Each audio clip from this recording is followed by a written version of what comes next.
একটি public business class ও তার admin Suhel. এই গ্রুপটি দীর্ঘদিন ধরে সাধারণ বিনিয়োগকারীদের সাথে প্রতারণা করে আসছে, সাধারণ বিনিয়োগকারীদের বিভ্রান্ত করছে। কারা আছে এই গ্রুপে?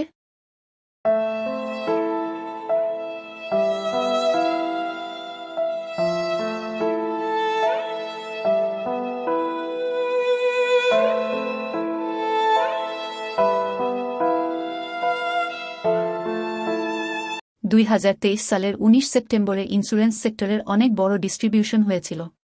তবে একদিনেই তো আর ডিস্ট্রিবিউশন সম্পন্ন হয় না, পরের কিছুদিন ধরেও ডিস্ট্রিবিউশন চলতে থাকে। ২০ সেপ্টেম্বরে বেলা ১২টার দিকে সুহেল তার গ্রুপে লিখলেন, মনে করবেন না চেয়ার টেবিল সেক্টরে খেলা শেষ, এখনও অনেক পথ বাকি আছে। সেদিন ছিল বৃহস্পতিবার। ওইদিন রাত ৮:৩০টার দিকে তিনি তার গ্রুপে আবার লিখলেন, কি টেনশন করতেছেন? টেনশনের কিছু নেই, রবিবার থেকে আবারও চেয়ার টেবিলের র্যালি শুরু হবে। এদেশের ইমোশনাল বিনিয়োগকারীদেরকে সতর্ক করলে খেপে গিয়ে বলে প্যানিক দিচ্ছে, আর আশাবাদ দিলে খুব খুশি হয়। আশাবাদ পেয়ে ৪০,০০০ সদস্যের এই গ্রুপের মেম্বাররা তাই বিক্রি বন্ধ করে ইন্স্যুরেন্সের আরও শেয়ার কিনতে থাকল। অন্যদিকে সিন্ডিকেটের সদস্য সুহেলরা নির্বিঘ্নে বিক্রি করতে থাকল। কি হয়েছিল সেই সময়? ১৯ সেপ্টেম্বরে বিরাট আকারে ডিস্ট্রিবিউশন হয়েছিল। ২০ সেপ্টেম্বরে আশাবাদ পেয়ে সদস্যরা বিক্রি না করে কিনতেছিল, আর সুহেলরা সুখে সুখে বিক্রি করতেছিল। ফলে ক্রমাগত দর পড়েই যাচ্ছিল।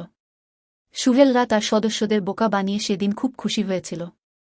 খুশিটাকে আরও বড় করতে তারা আরও আশাবাদ দিয়েছিল। ২৫ সেপ্টেম্বরে রাত ৮:৩০টার দিকে তিনি আবার লিখলেন, চেয়ার টেবিল সেক্টর আজ সাপোর্ট পেয়েছে, আগামীকাল থেকে আবারও এগিয়ে যাবে।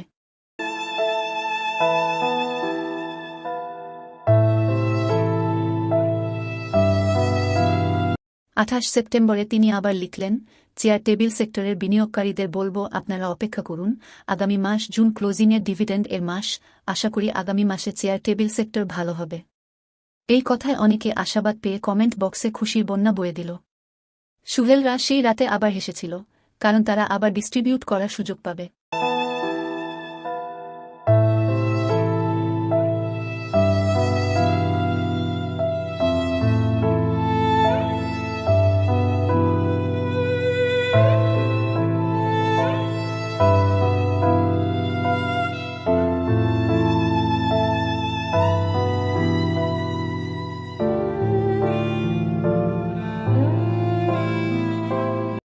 সেক্টরটি পড়তে পড়তে অনেক পড়ে গেল।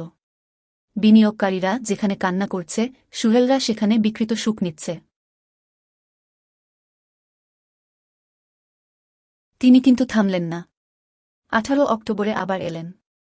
এসে বললেন, চেয়ার টেবিল সেক্টরের বিনিয়োগকারীদের বলছি, আপনারা প্রস্তুত থাকুন, ইনশাআল্লাহ আপনাদের সুসময় খুব বেশি দূরে নয়। ৪০,০০০ সদস্যের অনেকে আবার উত্তেজিত হলেন। পরের ২ দিন সেক্টরের উত্থান দেখে সুহেল ভাই এর বিরাট ফ্যান হয়ে গেলেন। নতুনেরা পারলে সুহেল ভাই এর প্রেমে পড়ে যায়। এদিকে সুহেল ভাই ইন্স্যুরেন্স সেক্টরের শেয়ার বণ্টন করার জন্য মুখিয়ে আছে। পরের ২ দিনের উত্থানে আবার ডিস্ট্রিবিউশন। এভাবে তারা লাভ করে নিজেদের টাকা ফ্রি করে, আর তার ফলোয়াররা মাসের পর মাস লস করে করে টাকা আটকে যায়। বিনিয়োগকারীদের টাকা আটকে গেলে বাজার পড়ে যায়, বাজার ফেলে দেওয়া হয়। যারা মার্জিনে থাকে তারা ফোর্স সেলের মধ্যে পড়ে যায়।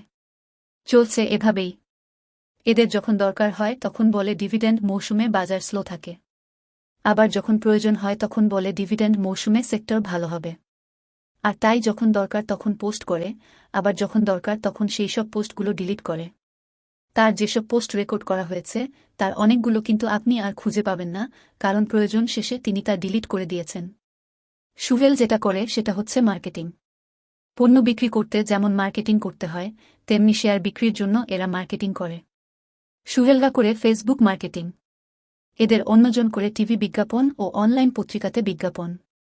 মার্কেটিং করার জন্যই এত বেশি বেশি ফেসবুক গ্রুপ, এত বড় বড় ফেসবুক গ্রুপ। একজন সুহেলের কি দায় যে আপনাদের উপকার করবে? পুরো বাংলাদেশ এখন সিন্ডিকেটের কবলে। ডিমের সিন্ডিকেট আছে, এই ব্যাপারে আপনার সাথে তর্কে যাওয়ার কিছু নাই। আলুর সিন্ডিকেট আছে, এই ব্যাপারে আপনার সাথে তর্কে যাওয়ার কিছু নাই। তেলের সিন্ডিকেট আছে, এই ব্যাপারে আপনার সাথে তর্কে যাওয়ার কিছু নাই। পেঁয়াজের সিন্ডিকেট আছে, এই ব্যাপারে আপনার সাথে তর্কে যাওয়ার কিছু নাই। শিক্ষায় সিন্ডিকেট আছে, এই ব্যাপারে আপনার সাথে তর্কে যাওয়ার কিছু নাই। আর শেয়ার বাজারে নাই। সেই সিন্ডিকেটের শেয়ার বাজারে সিন্ডিকেট মেম্বার আপনার উপকার করার জন্য মুখিয়ে আছে। সেই সিন্ডিকেটের শেয়ার বাজারে আপনি অ্যানালাইসিস শিখে নিশ্চিত মুনাফা করবেন। সেই অ্যানালাইসিস শিখতে আবার কয়েক হাজার টাকা খরচ করবেন। আর সিন্ডিকেট মামুরা সেই সব অ্যানালাইসিসে ধরা দিবে। আপনার মাথায় কুমড়ার বিচি পুঁতেন। টাকা খরচ করে বাজার থেকে কুমড়া আর কিনতে হবে না।